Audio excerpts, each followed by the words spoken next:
बात जान गए, आगे आते हैं रूल नंबर 5 पे। ध्यान से देखिए, अगर कोई आधार निगेटिव है यानी -a है, तो अगर इसकी पावर सम है, इसकी पावर क्या है, सम है, तो परिणाम धनात्मक आएगा।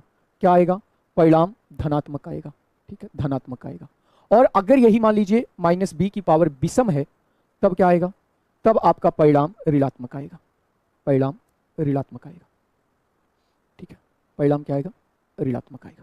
ठीक है, मैंने आपको क्या बताया, अगर ये पावर प्लस आपका माइनस है आधार, तो अगर इसकी पावर सम संख्या है तो परिणाम धनात्मक आएगा, और अगर इसकी जो आधार ऋणात्मक है और पावर विषम है, ठीक है, हाँ, तो ये पावर ऋणात्मक आएगी या परिणाम ऋणात्मक। क्या मतलब है इसका, देखिए, जैसे मैं आपसे क्वेश्चन पूछ दूं कि -2 की पावर 4 का मान बताइए।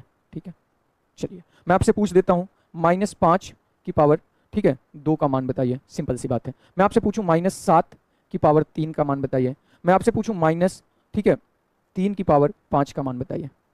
क्या बताएंगे आप? ये छोटी छोटी बातें हैं ना, जिससे अभी बड़े सवाल बनेंगे, फिर आप कहेंगे सर नहीं आ रहा है। वो कहीं और से थोड़ी आते हैं, इन्हीं क्लासेस से आते हैं। अब देखिए, 2 का गुणा 4 बार करना है, 4 बार सम संख्या, ये सीधे सीधे रिजल्ट बनेगा 4 चौक को 16। क्या बनेगा, 16। यहां देखिए -5 की पावर 2 है, इसका रिजल्ट क्या बनेगा, 25 बनेगा। ठीक है, यही अगर ये विषम है तब 7 7 49, ये देखिए विषम है ना, तो जब विषम है तो ये बनेगा -343, और अगर ये विषम है तब ये जानते हैं क्या बन जाएगा, ये बन जाएगा, ठीक है, -243। ठीक, -243।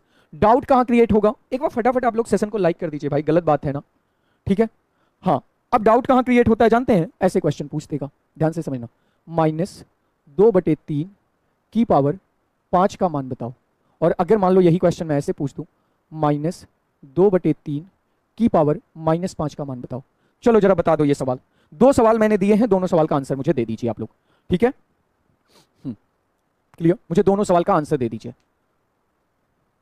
हाँ, मेकअप गर्ल, ठीक है, चलिए बताइए दोनों सवाल का क्या आंसर होगा। मैंने 101 बार लाइक कर दिया, बहुत सही। आप ही लोग तो हैं जो थोड़ा बहुत सपोर्ट दे रहे हैं, है ना। चलिए ध्यान से देखिए क्या है। अजय पांडे जी, मेरे भाई, मेरे दोस्त, इस प्लेटफॉर्म के सदस्य, आपको आपके अवतरण दिवस की हार्दिक बधाई। आप उन सभी उम्मीदों पर खरे उतरे इस वर्ष जो आपके लोग, आपसे चाहने वाले लोग, आपके माँ बाप आपसे करते हैं, या जो भी XYZ है वो आपसे करते हैं, उनकी उम्मीदों पर आप खरा उतरे। ध्यान से समझिए दोनों में डिफरेंस क्या है। ठीक है, तो ध्यान से देखिए, अब यहां की पावर सम विषम है, तो 2 का गुणा 5 बार करेंगे, 2 दूनी 4 दूनी, आ जाएगा -32 बटे में, ठीक है, 243। पहला आंसर ये होगा। ठीक, पहला आंसर ये होगा। दूसरे का आंसर क्या होगा, ध्यान से देखना, ये माइनस आएगा। दूसरे में पावर माइनस है ना, तो पावर माइनस से प्लस बनाने के लिए इसको उल्टा करिए, 3/2, लेकिन चिन्ह माइनस ही रखिए, ये पावर प्लस बन गई। अब ये क्या होगा, 3 का गुणा 5 बार, ये हो जाएगा 243।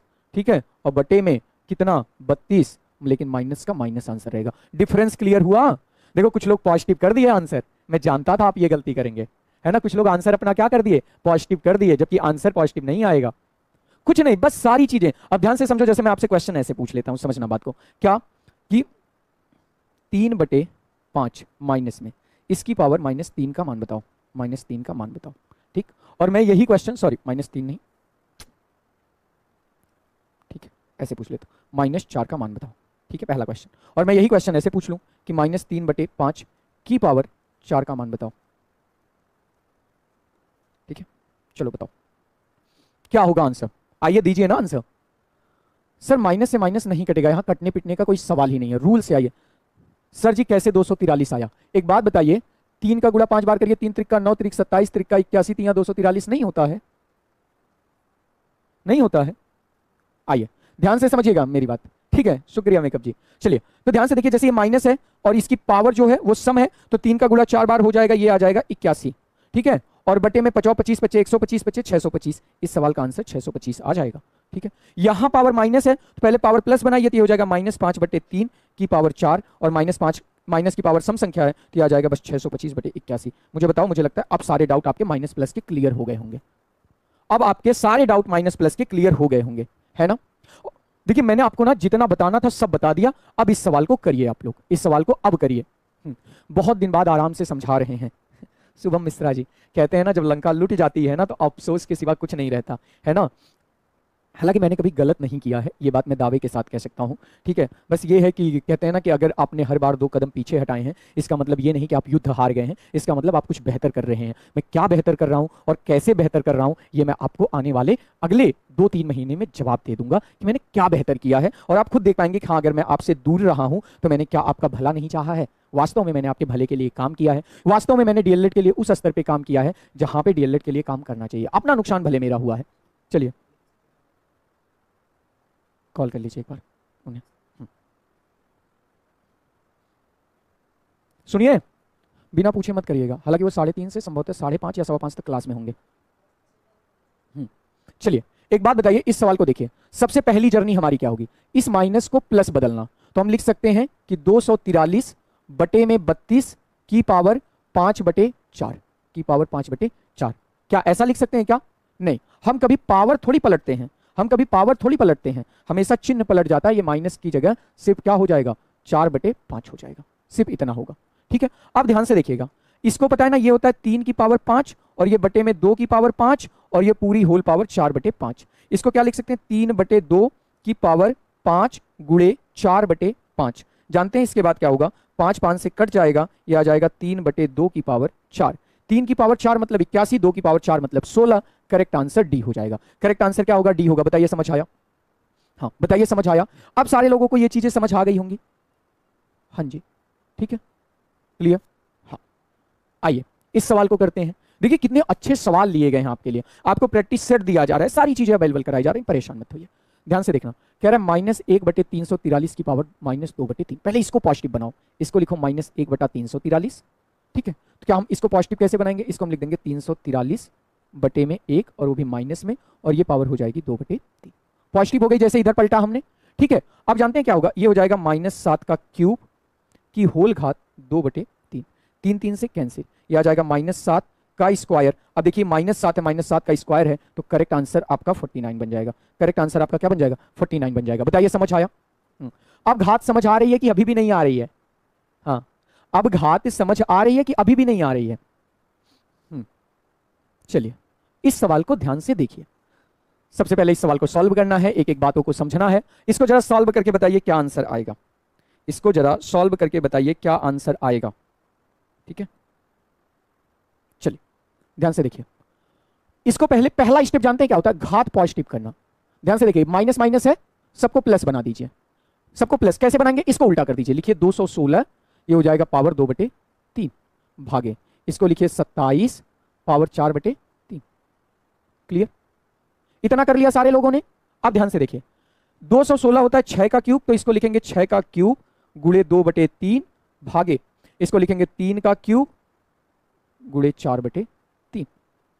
ध्यान से देखिएगा, 3 3 से कटेगा, 3 3 से कटेगा, ये आ जाएगा 6 का स्क्वायर 36 भागे, ये आ जाएगा 3/4, 3 की पावर 4 मतलब 81। ठीक है, अब ये हो जाएगा 36/81। आप 9 से काट दीजिए, 9 चौक को 36, 9 9 81। करेक्ट आंसर 4/9 हो जाएगा। करेक्ट आंसर क्या हो जाएगा, 4/9 हो जाएगा। बताइए समझ आया कि नहीं, फटाफट बताइए समझ आया कि नहीं आया? हाँ, जब मैंने कल की क्लास ली थी ना, तो बहुत सारे बच्चों ने कहा कि क्या कहा कि सर नहीं समझ आया सरलीकरण, तो मैंने पता है कल ही माइंड मेकअप कर लिया था, मैं आपको समझाऊंगा। ठीक है, 4/9 आया ना, गुड, वेरी नाइस। हाँ, सी सी सी सी सी, ठीक है। आइए इस सवाल को करिए। ये सवाल देखिए बहुत अच्छा, बहुत प्यारा सवाल है। बस आपकी शर्त क्या है, आप स्टेप बाय स्टेप करते चलिए, एकदम चीजें आसान हो जाएंगी। कहीं आपको ऐसा नहीं लगेगा कि यार मैथ कठिन सब्जेक्ट होती है, कहीं ऐसा नहीं लगेगा। ठीक है, हाँ थोड़ा थोड़ा आया समझ में, पूरा आ जाएगा। चलिए आते हैं, देखिए ये है आपका पहले, देखिए पहला स्टेप, इस माइनस को प्लस बदलना है। इसको क्या लिख सकते हैं, देखिए 27 को हम लिख सकते हैं 3 का क्यूब। ठीक है, 3 का क्यूब गुणे 2/3। अच्छा, गुणे 81 को क्या लिख सकते हैं, 81 को हम लिखेंगे 1/81 की पावर, और तुरंत ये हो जाएगा 1/2 बराबर 3 की पावर n। ठीक है, 3 की पावर n हो जाएगा। यहां तक कोई दिक्कत है? नहीं होनी चाहिए ना। आगे आते हैं, 3 3 से कट जाएगा, ये हो जाएगा 3 का स्क्वायर गुणे, इसको देखिए क्या लिख सकते हैं, इसको लिख सकते हैं 1/9 का होल स्क्वायर की पावर 1/2 बराबर 3 की पावर n। ध्यान से अब मेरी बात को समझिएगा आप, 2 से 2 कट जाएगा, तो ये आ जाएगा 9 गुणे 1/9 बराबर 3 की पावर n। अब 9 से 9 भी कट जाएगा, तो ध्यान से देखिएगा, ये बचा 3 की पावर n बराबर 1। 3 की पावर n बराबर 1। यहां तक सबको समझ आया? हाँ क्लियर, यहां तक समझ आया? अब ध्यान से मेरी बात को सुनो। अगर किसी संख्या की पावर जी, मैं मान लो लिख दूं 5 की पावर 0, इसका मतलब 1। मैं लिख दूं 2 की पावर 0, इसका मतलब 1। मैं लिख दूं x की पावर 0, इसका मतलब 1। तो अगर यहां 3 की पावर n बराबर 1 आया है, इसका मतलब इस n की वैल्यू क्या रही होगी? 0 रही होगी। यह फिक्स है कि n की वैल्यू क्या रही होगी? 0 रही होगी। यह फिक्स है कि n की वैल्यू क्या रही होगी? 0 रही होगी। इसमें कोई डाउट नहीं है। यहां तक बात समझ आ गई? यहां तक बात समझ में आ गई? चलो बताओ। ठीक है, यहां तक अगर किसी संख्या की पावर जब 0 होगी तभी वैल्यू 1 होगी। यहां ये पूरी वैल्यू कट के 1 आई है, इसका मतलब n का मान 0 था, ये पक्का है। ठीक है, चलो आगे बढ़ते हैं। ठीक है, अब हम लोग आते हैं ठीक अलजेब्रा पे। किस पे आते हैं? बीजगणित या अलजेब्रा पे आते हैं। ठीक है, अलजेब्रा पे आते हैं। ठीक, ध्यान से सुन। बीजगणित, बीजगणित के साथ क्या सीन है, इस पे अगर हम बात करें तो दो बातें आपको पढ़नी है अलजेब्रा में। एक, द्विघात समीकरण का गुणनखंड, द्विघात समीकरण का गुणनखंड पढ़ना है। ठीक है, और एक आपको पढ़ना है, ठीक है क्या, बीजगणित का भाग। एक आपको क्या पढ़ना है? बीजगणित का भाग। बात समझ में? नहीं, 1 नहीं होगा, 0 होगा। 3 की power n is equal to 0, इसका मतलब 3 की पावर 0 थी, n बराबर 0 था। ठीक है, अब ध्यान से समझो। द्विघात समीकरण का गुणनखंड में दो चीजें होती हैं, एक होता है आपका गुणनखंड, एक होता है आपका भाग। समझ में आ गई बात? समझ में आ गई बात? ठीक है, अब ध्यान से मेरी बात को समझिएगा। भाग क्या चीज है, आइए समझते हैं। तो देखिए, अगर मैं अलजेब्रा की बात करूं ना, अगर मैं अलजेब्रा की बात करूं तो अलजेब्रा में दो चीजें होती हैं, एक होता है चर और एक होता है अचर। एक होता है चर और एक होता है अचर। अचर क्या चीज होती है? अचर मतलब प्यारे बच्चों होता है गिनती। अचर मतलब होता है गिनती। ठीक है, अचर मतलब होता है जो बदला न जाए। क्या? जो बदला न जाए। ठीक है, या जिसका मान ना बदले उसे हम अचर या कांस्टेंट कहते हैं। ठीक है, चलिए एक छोटा सा डाउट मेरे बच्चों को हो रहा है, ध्यान से सुनो। मैंने क्या समझाया, ध्यान से समझना। चलिए मैं आपको एक स्लाइड लेकर के लिखा देता हूं, वो डाउट आपका क्लियर कर देता हूं यहां पे।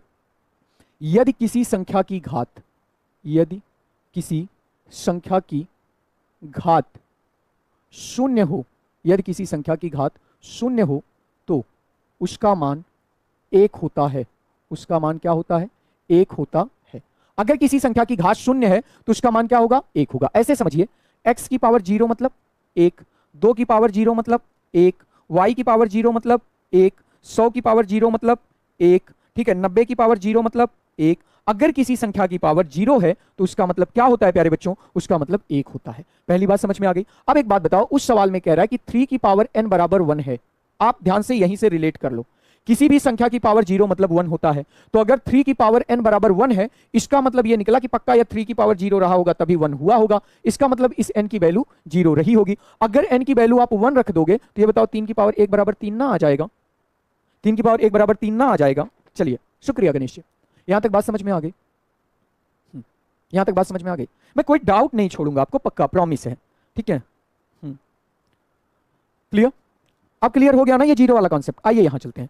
तो अलजेब्रा में दो चीजें होती हैं, एक अचर होता है, एक चर होता है। अचर मतलब जो बदला ना जाए, यानी गिनती। जैसे 1, 2, 3, 4, 5, कहां तक? इनफाइनाइट तक। ठीक है, चर मतलब संकेत। चर मतलब संकेत, या ऐसे कह लीजिए गिनती को छोड़कर, गिनती को छोड़कर। ठीक है, अब गिनती को छोड़कर मतलब समझते हैं, x हो सकता है, y हो सकता है, z हो सकता है, क हो सकता है, ख हो सकता है, ग हो सकता है, कुछ भी हो सकता है। इसका मान क्या होता है? मान बदल जाता है। मान क्या हो जाता है? बदल जाता है। अब आप कहोगे सर मान कैसे बदल जाता है? ध्यान से समझिएगा। आप कहोगे सर मान कैसे बदल जाता है? चलिए मैं आपको एक छोटा सा एग्जांपल लेके दिखा देता हूं। जैसे मैं यहां लिख दूं, पहला x प्लस 5 बराबर 12, तो x बराबर क्या हो जाएगा? 12 माइनस 5 यानी 7। x का मान क्या आया? 7 आया। आइए मैं दूसरा एग्जांपल ले लेता हूं। यहाँ पे x माइनस 5 बराबर 12, तो x बराबर क्या हो जाएगा? 12 प्लस 5 यानी x बराबर 17 हो जाएगा। अब बताइए मान बदला कि नहीं बदला? आइए मैं तीसरा एग्जांपल ले लेता हूं। ठीक है, x गुणे 5 बराबर 12, तो ध्यान से देखिए x, ठीक है, बराबर हो जाएगा 12/5 यानी ये वैल्यू आ जाएगी 2.4। x वही था। आइए मैं चौथा मान ले लेता हूं। चौथा मान ले लेता हूं, x/5 बराबर 12, तो यहां से x की वैल्यू हो जाएगी 5 गुणे 12 यानी 60। अब मुझे बताओ x के मान बदले कि नहीं बदले? ठीक है, x के मान बदले कि नहीं? यहां x का मान 7 आया, यहां 17 आया, यहां 2.4 आया, यहां 60। तो जब हम गिनती को छोड़कर कुछ भी ले लेते हैं तो ऐसी स्थिति में क्या होता है? ऐसी स्थिति में एक सिंपल कॉन्सेप्ट यूज होता है, इसी को हम लोग कहते हैं चर। चर का मान अकॉर्डिंग टू सिचुएशन बदल जाता है। क्लियर है? चलिए ठीक है, आगे बढ़े हम लोग। यहां तक सबको बात क्लियर हो गई? यहां तक सबको क्लियर हो गया। अब आते हैं बीज गणित का भाग। बीज गणित का भाग, ठीक है। ध्यान से मेरी बात को सुनिएगा। ध्यान से क्या सुनना है प्यारे बच्चों, ऐसे समझ लीजिए, ठीक है। पहले आइए समझिए, जैसे अगर मैं 17 में 2 से भाग दूं, 2 से, तो 2 अट्ठे क्या होता है, 16 होता है। क्या बचेगा, 1 बचेगा। तो ध्यान से समझिए, क्योंकि ये पूछेगा, तो इस 1 को हम कहते हैं शेषफल। क्या कहते हैं, शेषफल कहते हैं। इस 8 को हम कहते हैं भागफल, ठीक है, भागफल। और इसको हम कहते हैं भाज्य।